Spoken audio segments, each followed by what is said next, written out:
What's up, everyone? Hey, it's Dion Johnson. I'm here with Dave Killeran. We're in downtown Shelton. Again, minutes from Shelton, Washington, down here at his new build here. And he's gonna tell us exactly what's going on. Guys, this is flying fastly. I mean, the building is happening so quickly, and he's gonna tell us a little bit about where we're at now and some of the secret sauce to this project.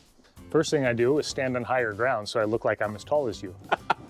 We're in the historic district, so we're gonna do some historical trims and accoutrements on the outside. This is a traditional craftsman wrap from the 20s. Heavy sill, tall top and bottom, kind of elongates the appearance a little bit. When you apply the paint trim or the paint scheme to it, it really pops it out and looks sharp. The black windows are an extra bonus from that. The siding is going up, so you trim the windows in the corners first, and then the lap siding is on its way up right now. Above the windows on both the front and side streets, we'll be doing a cedar shake or a shake appearance. I'm not entirely sure yet, but there'll be a transition to shake up there. The garage door is in, although rolled up right now. As long as it stays dry, we're gonna get some stuff done.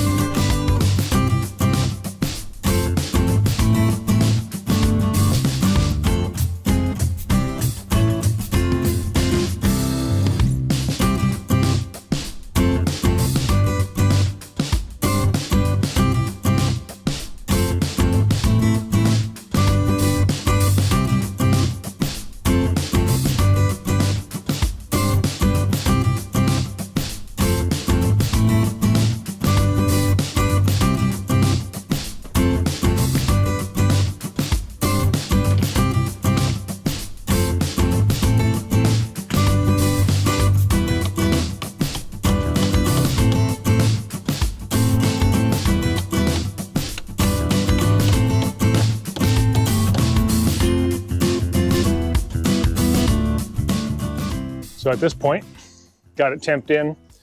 Now we'll go inside and check the operation, make sure it's squared up.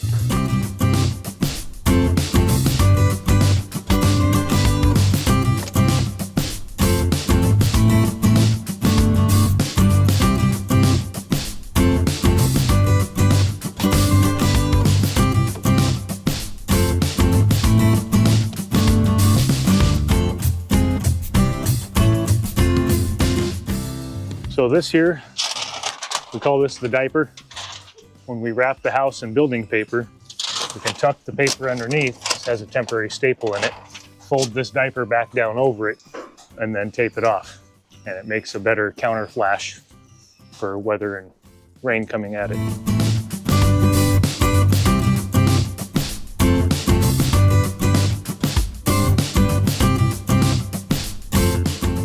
This is just an extra piece of flashing. Seals the flange against the plywood. Again, when the Tyvek goes on, it'll go over the top and get a piece of tape securing the Tyvek paper to the flashing. So it's double redundancy for weather intrusion. Some people just flash windows with this tape. They'll put on the paper first and then the tape over the top. Not a big fan of that because there's room behind the paper. If the paper's over the top and secured to the tape, it's a lot more secure for wind-driven rain. I'm not saying one's right and one's wrong. I just like mine the best.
Hey, Dave.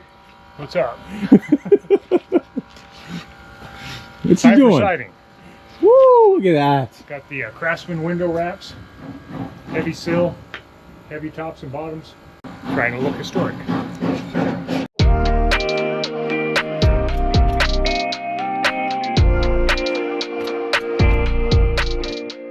All right, electrician is wrapping up. He's going to tie together the switches and the outlets. The caulk and seal has occurred today, and what that is, you can see on the base plate. For example, there's the caulk applied around the entire perimeter of the house. Any hole drilled into the floor, into the ceiling, is either caulked or foamed, and what that does is when your furnace draws air in to make heat or air conditioning, it seals up all these tiny penetrations that can pull outside air into the house and really lose efficiency. Ducting is complete. Just got to connect a couple of fans. Plumbing is complete, under test, ready for inspection tomorrow. Another cleanup and we'll be ready to insulate and sheetrock. Wow, it is really taking shape. With the can lights in and the electrical being ran, it's really starting to come together here. Well, we're looking for a Craftsman historical appearance on the outside, and we're going to be fairly modern on the inside. We're going to have the quartz countertops, we have the can lights. It's an appearance on the outside, but all the modern amenities inside. You've got the electricians, they're still here tying things in, the guys making it come together. It's really looking good. I mean, literally, look at those straight lines. I mean, of the electrical wire, very nice, nicely done.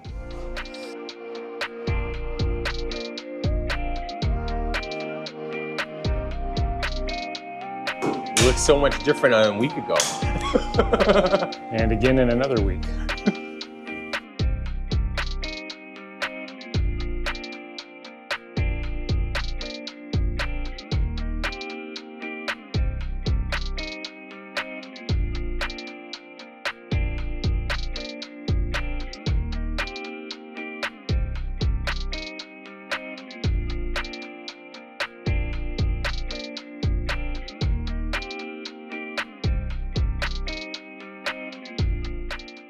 One of the other things I like to do is a dryer vent that is a can in the wall. This allows your hose to go inside the wall cavity and connect, and you can bring your machine almost to the wall, and that prevents it from sticking out into the room and killing your walkway.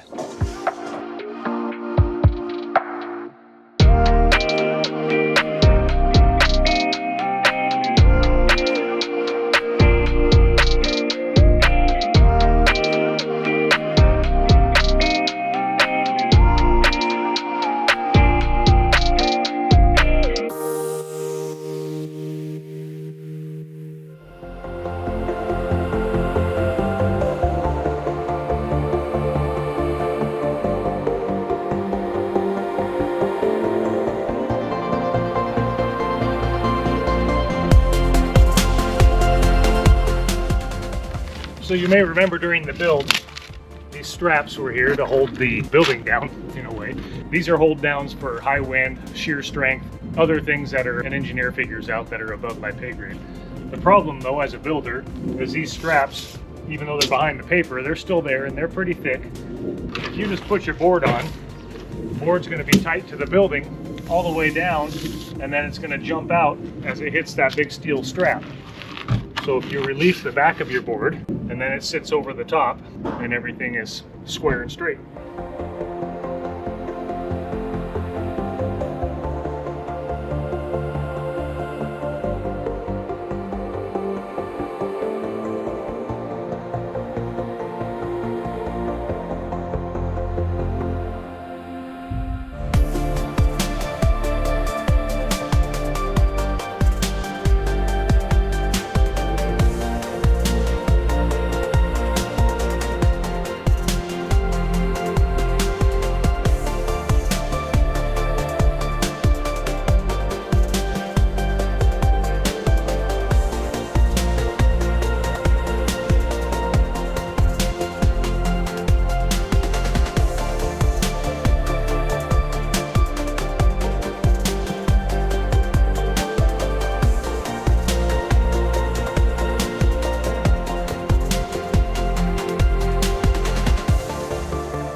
What's up, everyone? Hey, so I am down here at Dave Killoran's new build, but today we are going to talk about where he's at, and we're going to show a little secret sauce in the garage on what he does. So, hey, Dave, where are we at on this new build that is happening so quickly here in Shelton?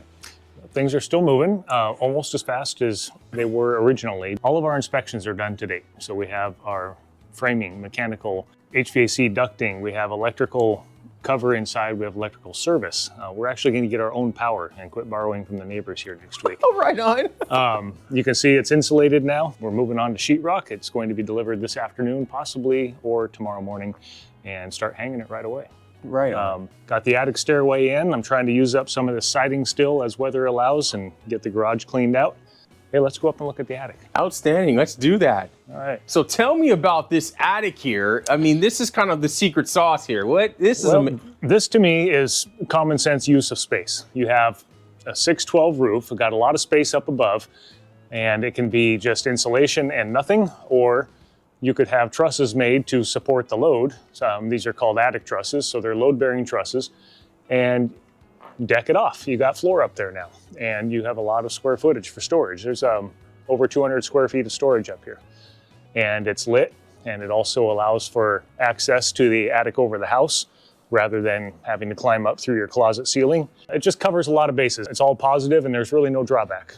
Look at this ladder, just comes right onto the ceiling here. We're going up. Really sturdy. I mean, whoa. It's just space. It's just good, usable space. Wow. And this is the furnace air handler. So you have lights from the storage all the way back through here, and very easy to get to this if you ever need service on it. And honestly, there's more opportunity to build in additional storage in here. You don't want to stack things on top of your air ducts, but you have some opportunity over here. Limited to imagination. Wow. We will definitely come up when the lights are on, but this is, and how big again is this area? We have 200 square feet of floor above the garage. Check this out, guys. Look at the ladder right down to your garage. So when your wife is telling you to get down the Christmas things, you got plenty of room to get it down. So you were saying that you could even keep going with the shelving if someone wanted to? Yeah, these trusses can handle any load you want to put up here. So you could add 2x4s to each side of this, put plywood up here. You got shelves in each one of these if you want. It's really limited to your imagination. Wow, and you upgraded the trusses specifically for this to support the load, right? Yes. Wow. Again, another great feature to this home that Dave and his team have thought through just to make life a little bit more enjoyable and a better build. Wonderful. All right, Dave, take us to, tell us where else we're at on this thing here. All right, go inside and take a look. Here we go. Look at this ladder. Look at this thing. Yeah, they got a little handle here. We got another handle here. And that is a, okay.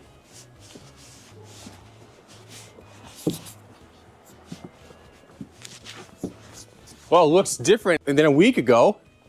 Well, at this point, there's a lot of thinking ahead that has to be done. Need to get the doors and trim ordered.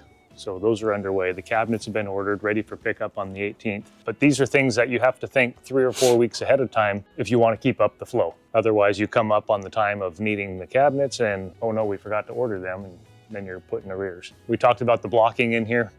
All the closets are pre-blocked for shelving. There's blocks for where every door opens up. I'll show you over here.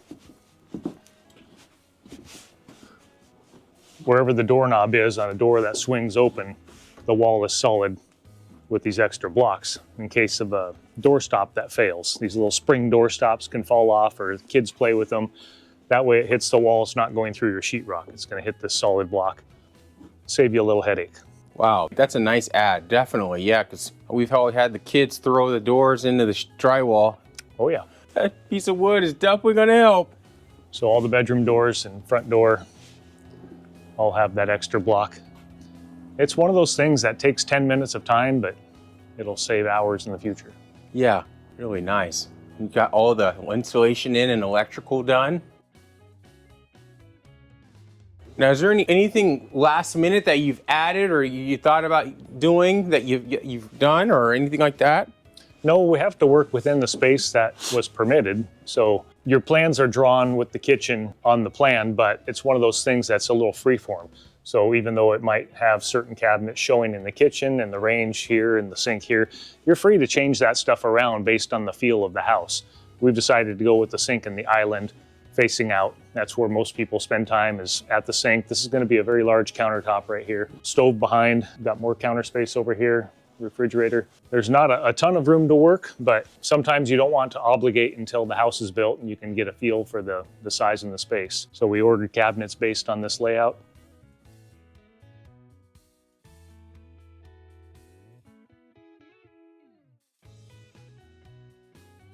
Feels like just the other day the walls were just going up.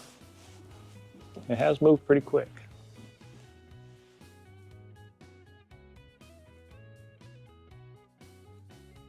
The entry doors arrived, but they won't go in until after sheetrock and paint. Oh, okay.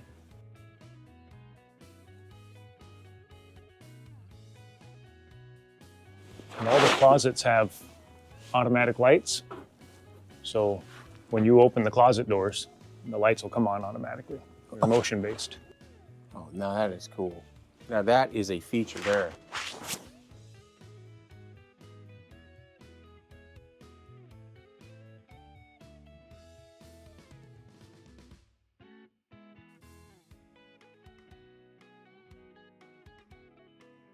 You're waiting on just the inspection and then jamming on drywall.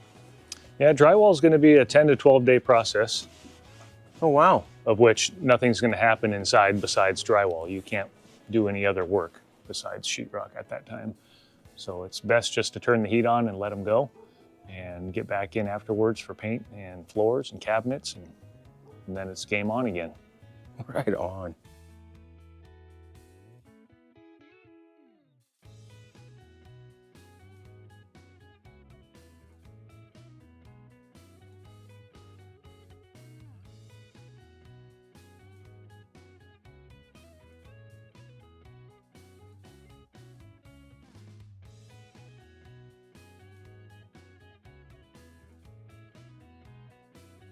What about that? So every hole drilled into the ceiling or into the floor is either caulked or foamed to prevent air from infiltrating in the house. This is not only an energy efficiency thing, it's also a fire prevention thing. If you had a fire start, for example, in this switch box, and there was holes drilled through the top that were not caulked or filled, it's just drawing the flame right up into the attic. I've actually seen a home once that had a fire at a thermostat in the wall. It was not caulked up above. It was built in the early 70s and it wasn't required then. And the fire did go right up into the attic. If it was caulked, it would never have gone anywhere. It would have choked out in the wall. So it's a preventative measure, but it also helps with energy because you're not pulling air in through the floor or the ceiling when your furnace kicks on.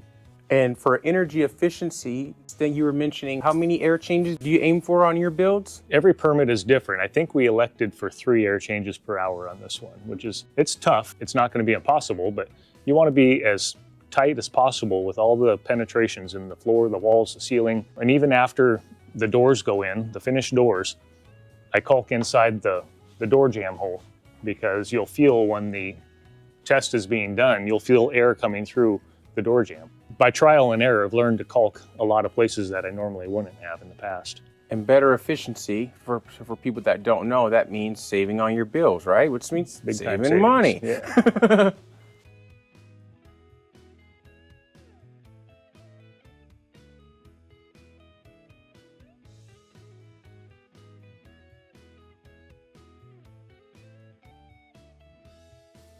Just taking these stickers off now because if the sun hits them for too long, you're going to be taking them off with a razor blade. It really gooeys up the adhesive. So these Milgard windows that we bought, of course Milgard has lifetime replacement if the seal ever breaks or you get that fogging effect in the window because the seal is allowing air in. That's part of the Milgard warranty. But something else that we have with these that we bought and is transferable to the new owner is any glass breakage, accidental vandalism, anything is covered. And that's going to go to any owner of this house after us, after them, etc. It's lifetime of the window. Your kid throws a baseball through it, it's covered. You're doing some housework in here and hit it, crack it, it's covered. So just a little extra bonus for the homeowner.